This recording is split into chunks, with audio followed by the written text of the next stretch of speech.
tonight on Dr. Phil Primetime. Is college really worth it? Giada is a social media influencer who made nearly $60,000 last year. How many hours a day do you work? Usually 2. I don't know why I'd go to college right now. College graduates actually live longer. She is a doctor, but she says her student debt nearly killed her. How much did your debt get up to? Close to $400,000. You actually considered taking your own life.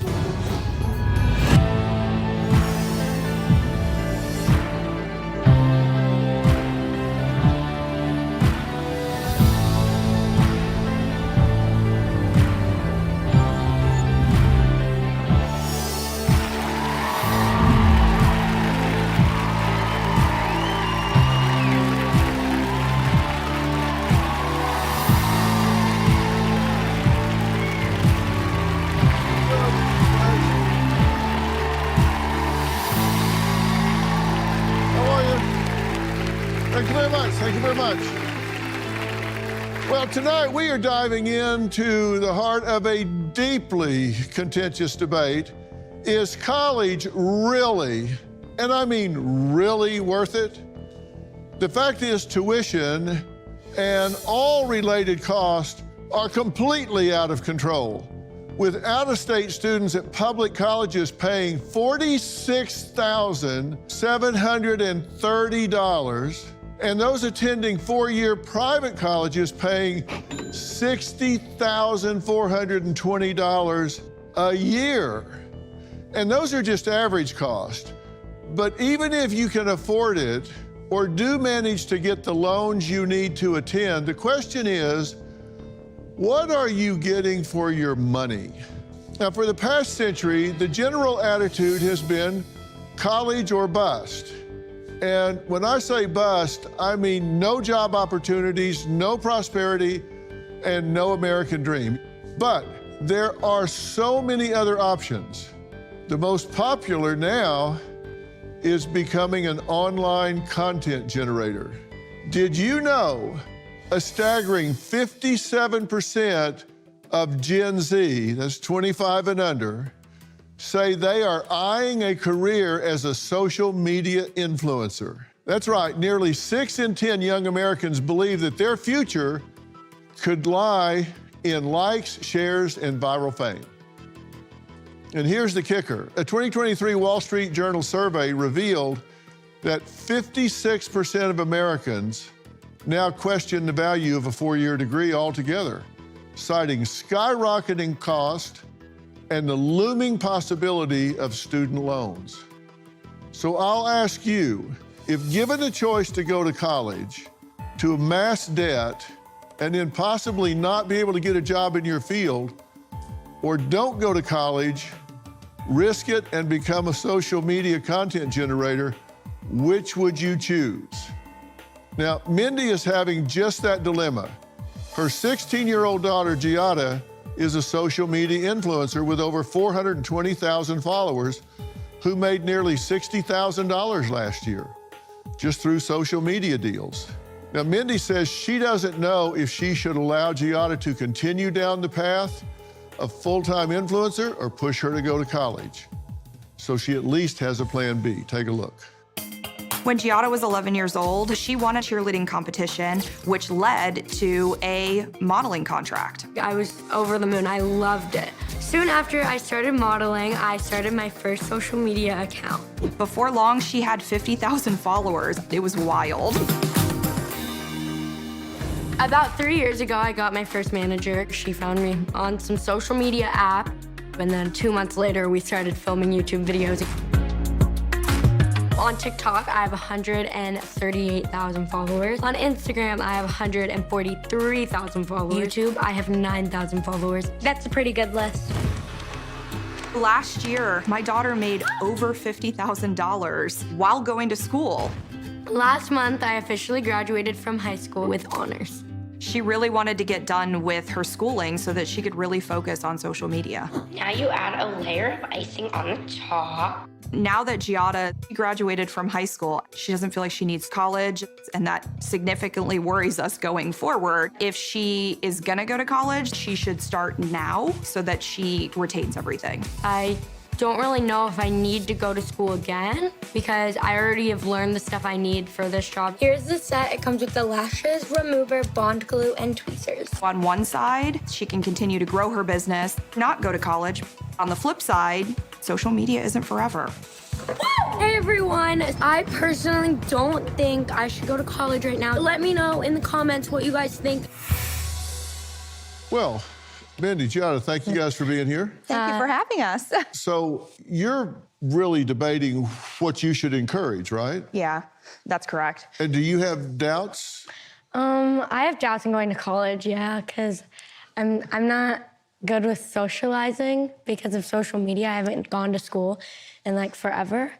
So I don't know if I'd be good with socializing, and I also don't have a reason to go. I don't know what I would go for. Yeah. You're a VP of sales, right? Yeah, that's Which correct. is that's a lofty position, right? Significant company, significant position, no college degree. I have no college degree, so I basically just worked my way up through technology and ended up in that position. So that's where I really struggle with her going to college and not going to college because, am I the exception to that? Where, a degree looks really great on paper. And when I'm interviewing people, I look for that specifically. So, but I don't want her to go without direction, if that makes sense. Yeah, and you made over $50,000 last year, which is a lot of money, right? Yeah. So how many hours a day do you work? After what I mainly post, it's like 2. So does it have to be an either or? If it's 2 hours a day, you can squeeze that into your college time. I don't think it has to be an either or. It's just I don't know what I would go for. Yeah. Like, I don't know why I'd go to college right now. Do you have any interests that you would pursue? Anything you want to learn about? Not really. But I feel like with social media, I could do like marketing and do that without a college degree. I know people that do it without, and I have so much background knowledge from my Instagram and TikTok and all that. And do you know what the average length of a career of a successful influencer is? To be honest, I think it fluctuates because I think people go in and out of trends so easily, and that's part of the reason I don't know. Like, maybe college would be good because what if it just all ends up shutting down one day because I get canceled, or there's so many possibilities with it. Yeah. What would you do then? Like, the average length of time is 8 years. Really? And that's for somebody that's really successful. I haven't thought about what after would look like. Yeah, and see, that's a good thing to do. It's Yeah. a good Concerning thing for me as a parent. Yeah, it's a good thing to think about what would be next. Have not necessarily a plan B, but a next phase. And there's nothing wrong with what you're doing, and congratulations, by the way. I mean, you're 16 and making a lot of money and doing it in a positive, fun way. And what you see is what you get. I mean, that's her. All right, so next, did you know that you could actually take classes in social media and deal with content creation? You can do that in college. And we're going to meet a college professor who says there is a lot more to social media influencing than just making random videos for TikTok. We're going to add him to the conversation after the break. You might hear something that would stretch this out. We'll talk about that when we come back.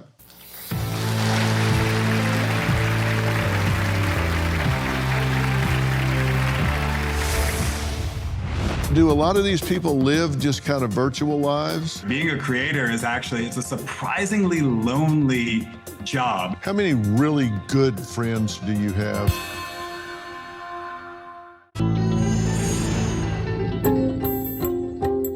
Giada has come to me many times and has told me that she doesn't feel like a normal teenager and that she feels excluded. And if she doesn't go to college, she misses the socialization piece of being a normal teenager. However, am I really gonna be paying a university so that Giada can make friends? Okay, the cost of college has increased, get this, 169% over the past 4 decades, while earnings for workers that are 22 to 27, so graduate age, have increased just 19%. That's disproportionate. Now, why is that? I've actually done some digging around.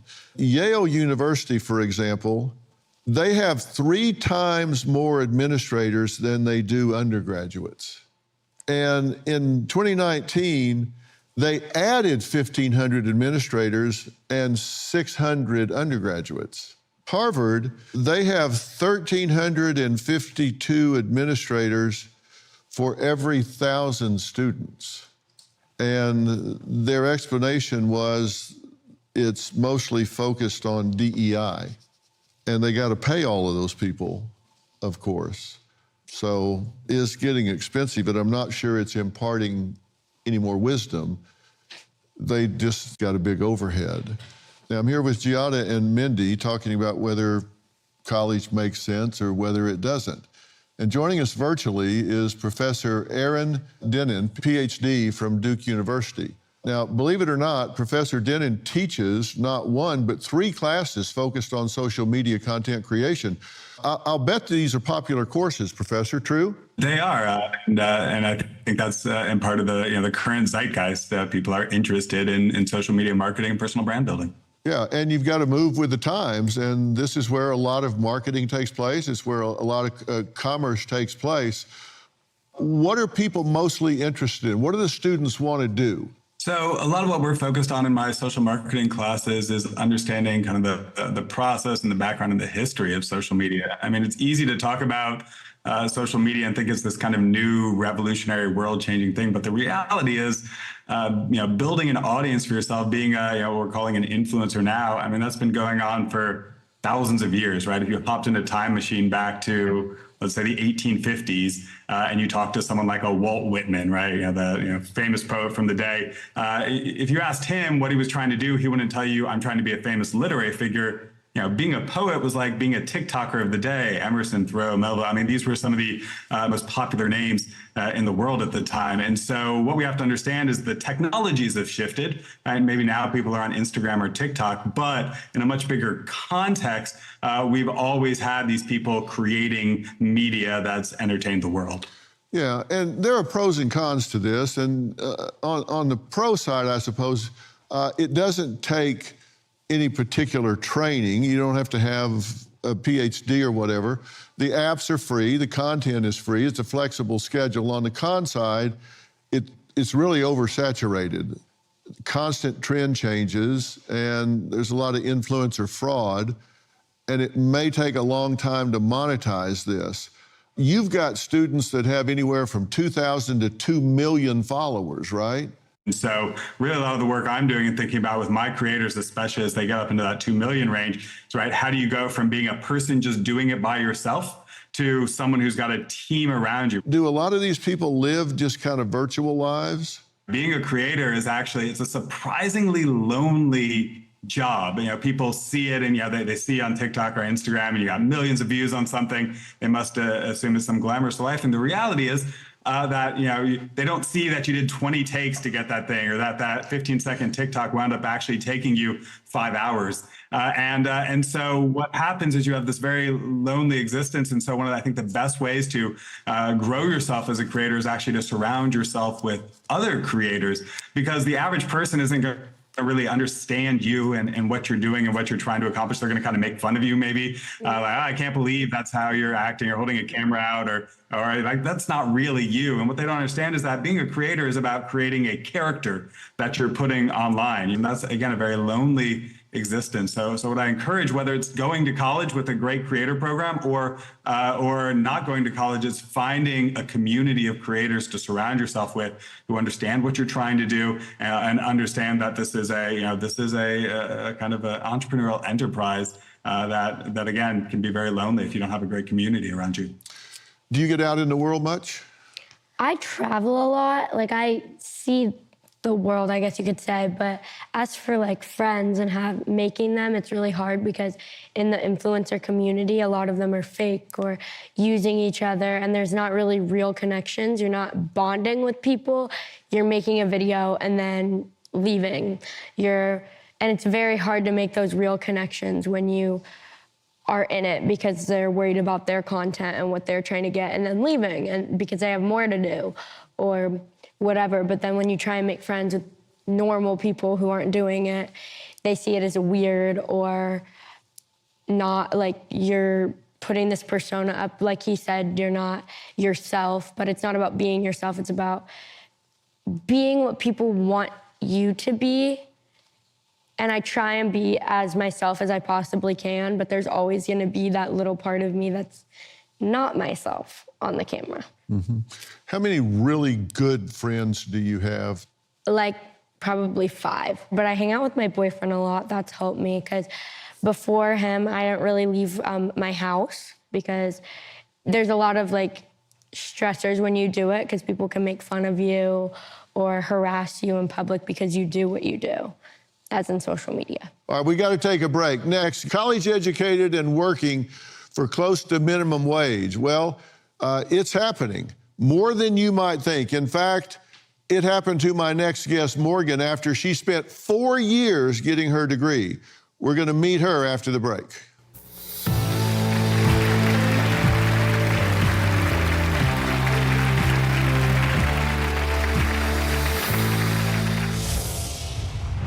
I did all of that work and I feel like I'm a little bit behind. Do you think you could have gotten the job you now have if you didn't have a degree?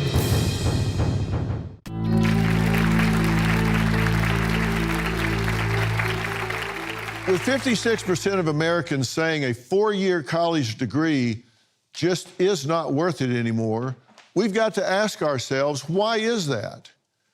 Now, Morgan, a college graduate, says despite getting her college degree, she couldn't find a real job to save her life. Education was extremely important as I was growing up. My parents did say that getting a good education would lead to a good job. Around 5 years ago, when I graduated high school, I was extremely excited. And then my first year of college, the pandemic happened. I was unable to land an internship, and outside of that, a lot of jobs weren't hiring for those lower level positions. Once I was finished graduating from college, I did not get a job in my field. I worked in the finance industry and banking. I worked in retail, just any job that I could find just so that I could stay afloat. To be able to attend college, I did have to take out about $10,000 worth of loans. And at this point in time, interest has accumulated, about $1,000 added to my debt. About 6 months ago, I finally got my first job in the field that I went to college for. However, the people that I worked with alongside every day, I realized that a lot of them did not go to college, and more importantly, they didn't have the $11,000 of student loan debt that I had.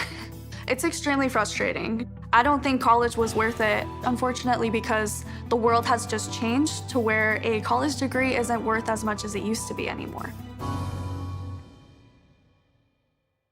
Morgan, thank you for being here. Thank you so much for inviting me. It's a pleasure. Well, so you go and get a 4-year degree in what? Journalism, communication, media studies. Okay, and you thought, I've spent a lot of money here, so I'll Definitely. get out and get a job For in sure. my field. Definitely. That was what I had been told as I grew up. I did eventually get a job in the field that I got my degree in last year. However, it was quite a long time coming out of college before I was able to do that. If you knew then what you know now, would you have gone to college? I don't think so. Really? Lots of people that I know that are my peers, even people that I've worked with before, they don't have a degree and they make more money than me. They were able to find a job right out of high school where I went to college and I did all of that work, and I feel like I'm a little bit behind. Do you think you could have gotten the job you now have if you didn't have a degree? I think I could have. Really? I think so. I mean, the people that I work with currently, some of them don't have degrees. Even people that I've worked with in other jobs, they didn't have degrees in the field that I worked in. Because it's interesting, 39% of the people say they could have gotten the job they now have without the degree. Exactly. I mean, I'm getting, all of this loan debt that I still have to pay back, and I'm stuck at the bottom where I started. We've actually got a graphic that shows which degrees lead to employment the most. Interesting. And television, surprisingly, 79% get jobs in the field. Healthcare, 78%. Business, 78%. Technology, 76%. Humanities, liberal arts, Foreign language, 38%. So look at that. That's a huge drop off. That's like half. Interesting. If you get in that arena. So I'm in social sciences and television, so I got 138% chance, right? Or whatever the math is of getting a job. You add those together, I guess. But I'm curious, in the audience, how many of you today think it's worth going to college? Raise your hand high. High school students that are here, raise your hands. Okay, just the high school students, okay? Now, I want to know where you guys were, that's good. How many of you think it's worth going to college? Just the high school students, raise your hand. Okay, only 7 of you, when we polled you before the show, said it was not worth it. You know, interestingly, if you go to college, you tend to make 68% more money than a high school graduate throughout your lifetime. And the difference is $1 million. And the difference between a master's degree and a bachelor's degree on an annual basis is about $30,000 a year. So the more education you get, you tend to make more money in the job market. We're going to have a doctor this conversation who says she was so overwhelmed by her student loans that she nearly did the unthinkable. That's next.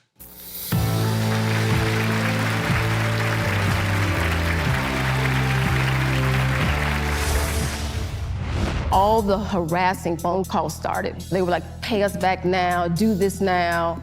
And it just was horrible because I was ashamed to tell anyone else. They were pretty predatory.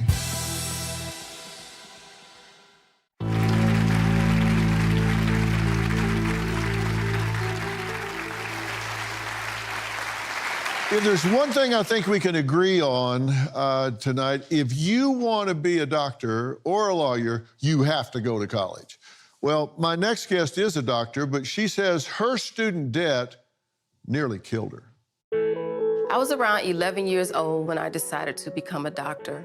Physicians make a lot of money, so I just assumed I'd be fine. So when I was looking at medical school and taking out loans, I just assumed that I could pay all this money back, and boy, I didn't understand compounding interest and how it would affect that amount.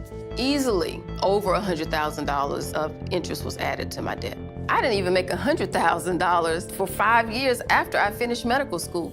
The debt collectors, they weren't waiting until I became a real doctor. They were calling, sending letters. They ripped my credit score to shreds from the 700s down to 380. It was horrible. I couldn't buy sand from a desert, to be honest with you.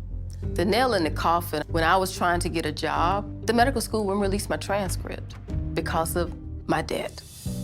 I was very mentally fragile, and it was a cold, dark night, and I sat there rocking with a loaded gun, crying out to God, and wanted to end it all because I felt like I wouldn't be able to turn things around. And the thing that saved me was the image of my mother standing over my coffin, and I couldn't do it to her. Dr. Gilliard, thank you for being here and talking about this, because this is real. Yes. And it is a burden, and it's pressure. It is. And how much did your debt get up to? With all the penalties and the compound interest, close to $400,000. That can look like a hill you can never climb. More like a mountain. Yeah. Did you ask for help? What did you do? Well, I did the absolute wrong thing. Because of my mental state, it was fragile. I hid in fear. They were calling about me making payments. I was a resident at the time because most of my loan debt came from medical school. Mm-hmm. And I was avoiding it. I said, oh, they'll wait until I become a real doctor. I like to say that. I was a doctor in residency. We was only making probably $30,000 a year. Yeah. And so I was about 6 months away from finishing my residency when I would be making, a good salary, and I'd start then. Well, they didn't wait until that time.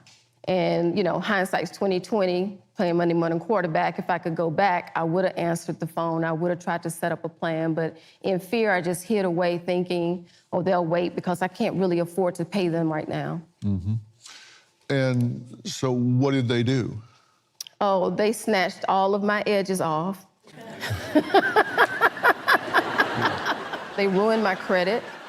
The government was after me because I had all types of loans, private loans, federal loans. I just was taking them out because I didn't understand. I was like, I'll pay it back, who cares? And so all the harassing phone calls started, and they were not nice. And so they were like, pay us back now, do this now. And it just was horrible. And I did it all within myself because I was ashamed to tell anyone else. And they were pretty aggressive, pretty predatory. Yes, yes. So where are you with all of this now? Oh, I finished paying it off in 2015.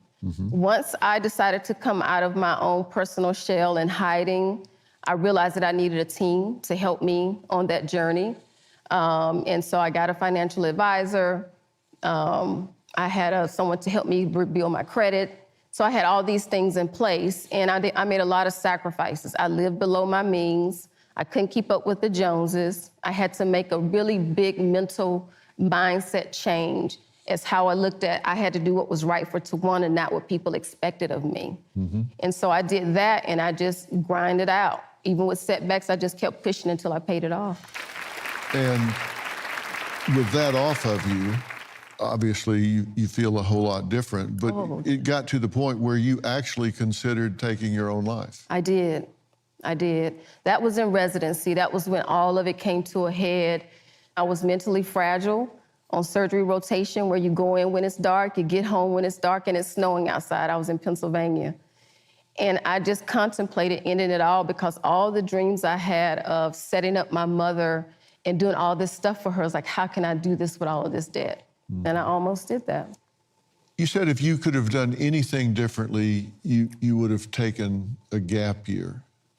What do you mean? Why would you have done I think it's important because I was so driven. I'm very type A. So like, boom, it was always about school, school, school. I never had time off. Even my summers in college, I was always in some honors program, always in a book. And I didn't have any time to breathe and just let myself be. And I would have been a little bit more mature.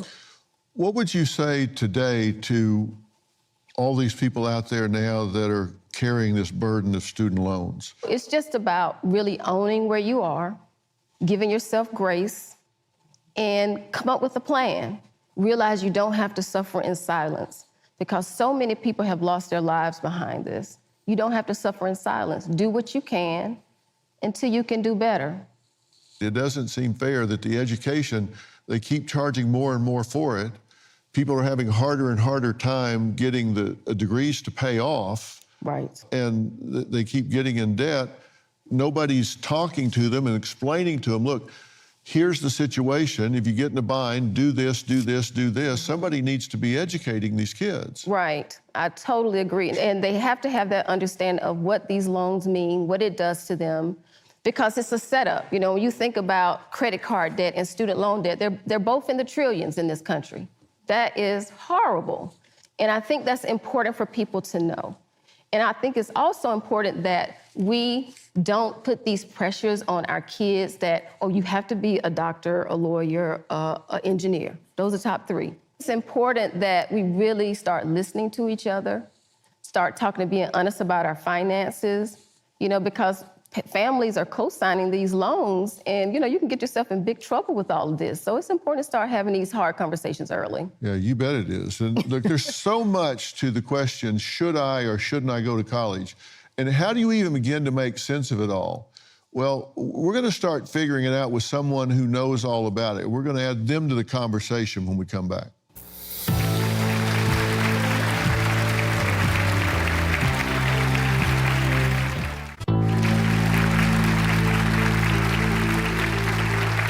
Debbie, thank you for being here. Debbie founded Road to College, and her social media group, Paying for College 101, has nearly 250,000 members. Now, I've been watching you take all of this in. You say it doesn't have to be a four-year college to begin with, that there's some really good alternatives out there, right? Oh, absolutely. I'm happy you did your research. You mentioned something about college graduates being able to earn more than $1 million. And that's a fact that data supports over many, many years, that college graduates actually earn $1.2 million more than high school graduates. Call me a liar for Sorry. For 0.2? I mean, come on. And there's actually two other important data stats related to being a college graduate.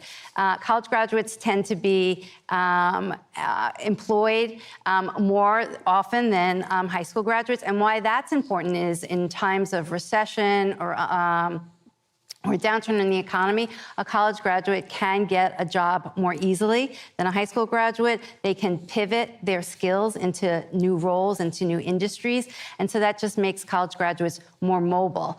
And the last, this is kind of an important stat, is that college graduates actually live 7 years longer than high school graduates. So, and some of that comes from the fact that they have access to better health benefits, and they're also just more knowledgeable about medical options. So I say all that. It's a very complicated topic, and you've kind of hit on all ends of it. I do believe that a college degree is worth it, but I also believe that we have to address the costs. Check my figures on this, but someone with an associate's degree can earn an average of $52,000 a year, a bachelor's degree, $74,000 a year, a master's degree, $86,000 a year. And as I said, a bachelor's degree will earn 68% more than a high school degree. So, I mean, it really adds up when you look at it across time. And that's how you get to that $1.2 million a year over your lifetime. And that's a lot. It is. I mean, that makes a big difference when you think about it, but the cost can really get prohibitive. Right. So I think when you ask the question, is college worth it? There's really two pieces to that. There is, should an 18-year-old, or high school graduate go on to college to continue their learnings? If you take away the cost piece of it. I believe they should. I think a lot of the stats that we're talking about encourage that. I think people in the audience as well have that feeling. And then we have to talk about at what cost should we be sending students to college. We have to be smarter consumers about where we send our students to college. And part of being a smarter consumer is understanding the process of financial aid, about college admissions, and knowing which colleges actually give money to students to reduce the cost. And frankly, if you choose a college that you can afford, the net effect is going to be a lot better than going somewhere that, maybe is a marquee college. Of course, I've been in business for myself most of my life, all of my life. Nobody's ever asked to see my transcript. No. I don't just play a doctor on TV. I really did go to school. But I went to North Texas State University, and it was a state university, and it was in-state. And it was an APA-approved program, and I did an APA-approved internship and all. And it was really, I think, as good an education as there was to get. But it didn't cost an arm and a leg. Exactly. So, I think we all have to have a mentality that it is important to go to college. It may not be 100% for everybody, but for the majority of people, it's going to pay off. Yeah. And we have to find the college at the right price. Yeah. It's going to make sense. But it's not for everybody. I have one final question for Giada after the break.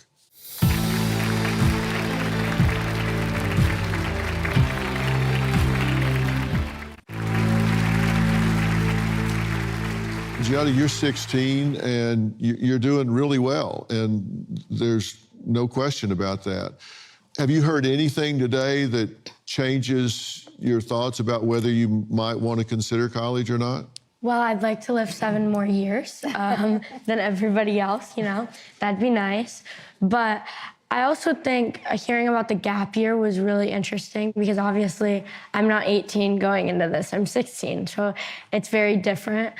But hearing about the gap year was very interesting, and I think that's a good way to look at it. Yeah, and let me add something to what you're saying. And I'm a pretty good judge of people. And there are things that, with the passage of time, you don't have to speculate, you can measure. And you've already demonstrated that you're industrious and that you're creative and that you have a work ethic. I mean, it's pretty clear. You've also demonstrated that you can kind of isolate some, and that's not a good tendency. And you might require yourself to think about adding some things to your life. And this isn't an either-or equation. You know, you might consider going to college part-time. You might, and certainly keep up doing what you're doing because it's successful and it's also positive. The important thing that I think is you find your passion. And I worry so much about a generation that has stopped living their lives and started watching people live their lives on the internet. And as a result, they just feel like, I don't measure up by comparison. Because a lot of influencers put up a fake life. Giada doesn't do that. She doesn't put up a fake life. She puts up a real life. Can I commend Giada? I think it's lovely that you were able to listen to what people had to say today. Take a year, try and do the things that you're talking about. Have a plan, have goals, see how far you can get, but keep that college goal in mind as well. And as Dr. Phil is suggesting, and start that. Maybe in a year, I think you can absolutely do both of these things and you will be better off in the long run. Yeah, who knows where you'll be 10 years from now. Just ahead, one of my viewers has a challenge for me, and I have agreed to accept her challenge. What is it? Who will prevail? Well, find out next.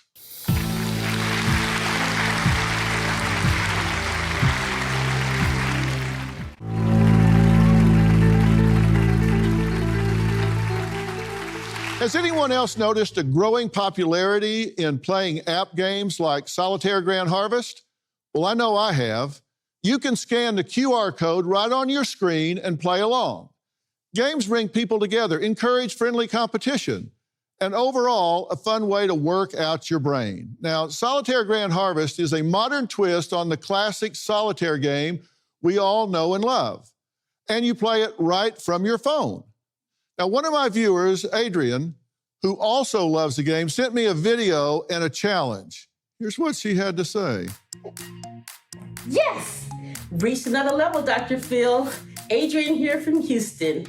I've been playing Solitaire Grand Harvest for over 3 years, and I'm already over level 10,000. I was really glad to hear that you too are a Solitaire Grand Harvester. I look forward to seeing you in Texas, and I challenge you to a game.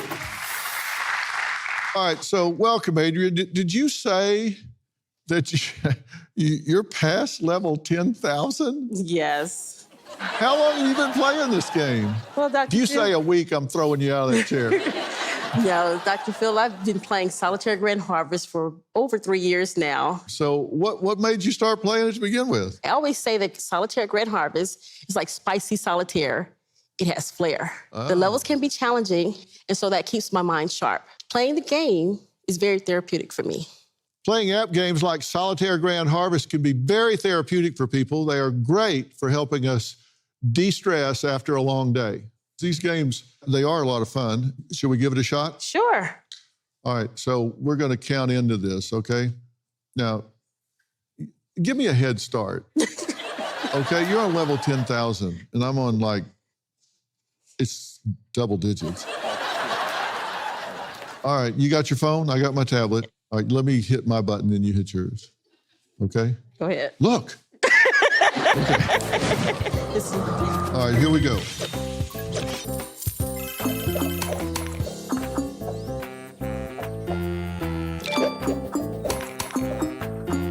This is terrible. I did that wrong. I can already tell.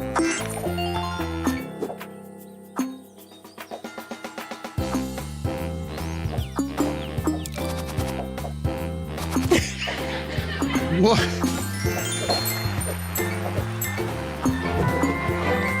What are you doing over there? I won! What? The goal of the game is to strategically get all the cards off the top, right? Yes. And clear your deck. And some levels can be more challenging. There's nothing like that rewarding feeling you get when you finally crack the cards, I hear. The game takes place on an open farm complete with cute animals, relaxing music. There's no time pressure, and you have as long as you need to complete the level unless you're playing a ringer, like Adrian here. But it really is a lot of fun. I get a kick out of it. So thank you for playing. Thank you for having me. Playing games like Solitaire Grand Harvest is a great way to give yourself some me time in the middle of a hectic day. And it's not only stimulating for your brain, but it's also really a lot of fun. So great job. You're really good at this, as we can see. Thanks for being such a great sport. You're going to go home with a $100 e-gift card. Oh. Okay? Yeah. Look, it doesn't matter if you're a beginner or a pro like me. At App Games, you'll love playing this one. Just head over to the App Store or Google Play and download Solitaire Grand Harvest or scan the QR code right on your screen. It's free to play, and you'll get a special welcome bonus. So I'd like to thank all of my guests for being here today, and thank you, Adrian, for playing along. Thank you, Dr. Phil. All right. And thank you at home for joining us on Merit Street Media. We'll dive into important topics that impact our entire country throughout the day. We're a destination network for the whole family, so you never have to change the channel. Just turn it on and leave it on. To follow along, text me at 59627, or you can text PHIL, Phil, and we'll send you updates so you know what's cooking. Don't forget to pick up my new book, We've Got Issues, How You Can Stand Strong for America's Soul and Sanity, wherever books are sold. We'll see you next time. Thanks so much.